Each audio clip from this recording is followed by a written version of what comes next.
Those will be your steaming hot CBS Christmas party meatballs for Roger Ebert and me. Chicago Sun-Times film critic Roger Ebert is half of TV's Siskel and Ebert. He's back again to talk about this year in movies, the year ahead, and the costly high-tech epic that seems to be on a lot of people's minds, the new picture Titanic. By the way, Roger's newest book is Roger Ebert's Video Companion. You see it here on the screen. It's now in the stores, and it's always a joy to have Roger with us on stage here at CBS. Would you like a meatball, or are you fine? I'll have one after a bit. Okay, yes. All right, fine. I'd like to have my mouth empty in case you ask me any questions that you want me to answer. It's good not to eat and talk at the same time. You've seen the movie Titanic. Yes, I have. What do you think? I'm not asking you to, to do your show review here, but how did you like it? We have actually already reviewed it on the show, so it's okay to talk about it, and it's a good movie. It's a surprisingly good movie, and you know, for months people were waiting for a disaster because it ran over budget, and it was behind. It was going to open in July. It was going to open in August. It went over 200 million. It went over, some people said 300 million, and then it opened, or at least it was screened, and I was mesmerized. Well, a lot of people in this town more or less cheer for failure when these kinds of pictures come along, whether it be Heaven's Gate or some of the other pictures over the years, The Great Gatsby. And so they think, well, because it costs so much money and it's taken so long, it can't possibly be any good.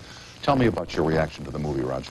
Well, you know, I was talking to a Paramount executive today who had an interesting theory about what you just said, which is that by delaying the movie from August until December, the movie outlived its bad advance hype and opened as an underdog.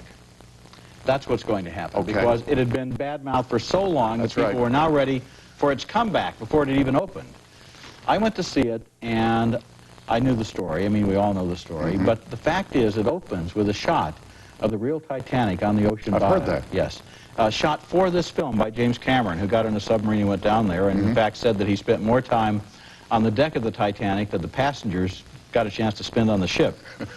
And they developed a little portable camera, and it's able to kind of snake its way inside.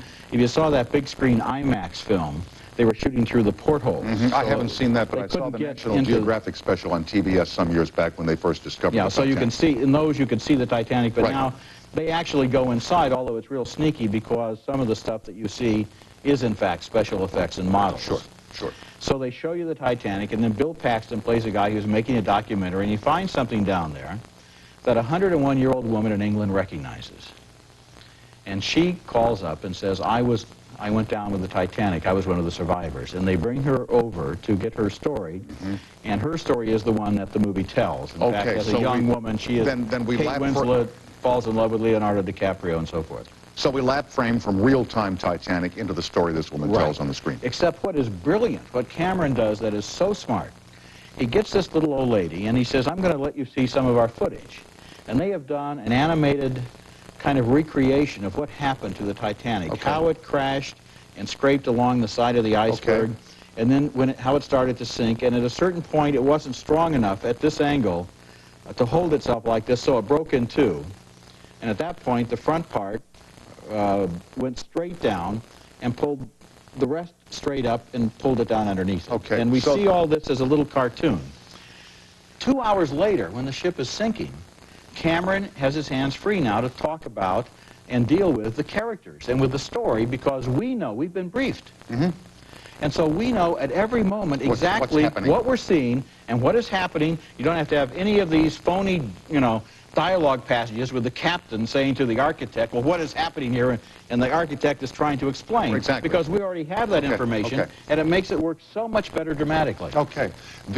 So then it's not the scene, is the scene where the ship goes down as it was in A Night to Remember, where the whole vessel tilts up and then slides into the sea, or do we see it break in half? We see it break. Oh, we do? Yes, and it's terrifying. And then it comes up like so, and of course people are sliding down the deck. Oh, I've seen the trailer, and I'll tell you something. It's such a compelling story because there's no way out for those people. There's just no way out. And I mean, every time the original comes on, It Happened One Night, I watch it to conclusion. But, the guy in the bar having the brandy and the band playing Nearer My God to Thee. I mean, it's It Happened One Night was the one I think with Clark Gable and the Walls of Jericho. Well, what's the one? A Night to Remember. I'm sorry. But it did happen one night. It happened this night. And it's amazing at the end, after the ship has disappeared beneath the sea, and the people are floating and calling desperately for help, and there are lifeboats there, and the lifeboats kind of prudently draw away because they know that they would be swamped. So how would you feel to be in the lifeboat and to hear people right over there calling for their lives, and then you turn your back on them, and then they drown? Picture opens December 19th. I can't wait to see this picture. It's a surprisingly good film. Best of the year?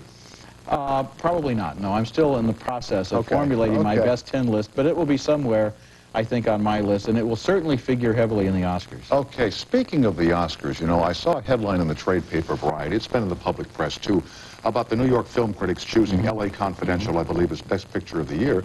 And did they not select Burt Reynolds as Best Actor of the Year for Boogie Nights? Supporting actor. Or supporting actor. How much weight does that have in Oscar balloting, the New York Film Critics Award? It puts the names into play. Okay. And especially since 2 days earlier, the National Board of Review also picked, which, incidentally, what is the National Board of Review? Have you ever met anyone Never from? met anybody from it? No. No. Had them on your show? And haven't been here, don't know where it is, have no address, no phone number. There is something called the National Board of Review, and they picked also L.A. Confidential as the Best Picture. So I think those two awards, and then you get the L.A. critics will weigh in, and the National Society, and so forth.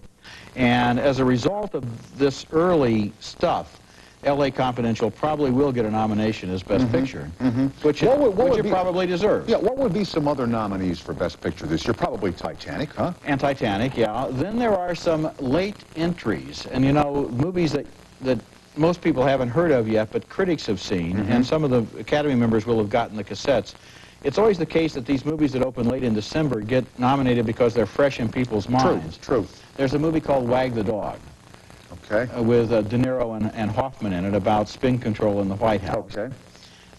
There's a movie called Good Will Hunting. I've heard of this with picture. Matt Damon and Minnie Driver and Robin Williams in a very strong supporting role, a mathematical genius who was a janitor at MIT. Wasn't Matt Damon the guy in the courtroom picture? Yes, in Rainmaker. Rainmaker. He did a marvelous job. Marvelous actor. Hot young star. So these are a couple of later in the year entries. Then there are... what about the Jack Nicholson picture? As good as it gets. There's a possibility there, I think, not for Best Picture, but maybe for some performances, including maybe Jack Nicholson. I hear he's marvelous in this picture. And then there will probably be some performances nominated out of the Tarantino film, which is also very, very good, Jackie Brown. In particular, probably supporting actor for Robert Forster, who has been around for a long time and has the role of a career here. Where does the Full Monty figure in all this? Full Monty... You've seen it, I know. Oh, I loved it. Yeah, how could you not? I loved it. It's from England. It's 6 months old, so it comes into the Academy's attention span deficit crisis. Right. They can't remember it. It could possibly get a nomination or two in the writing category or something like that. It won't be able to edge out these other pictures. Another one that I should mention, by the way, is Eve's Bayou, which I think is a fabulous film. I know. Really I hope Monty gets just a little recognition, because anybody who can do that for $3.5 million and have the success and the reception it's gotten, they deserve a little recognition. Speaking of Full Monty, probably Boogie Nights will also get some nominations. What did you think of it? I like Boogie Nights, and I like Burt Reynolds very much. Well, Burt Reynolds played Burt Reynolds, you know. As only he can. True. And better than he usually does. It's true. We are with Roger Ebert.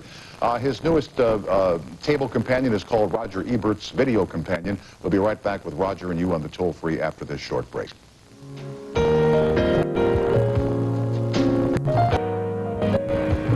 Barking, but she's with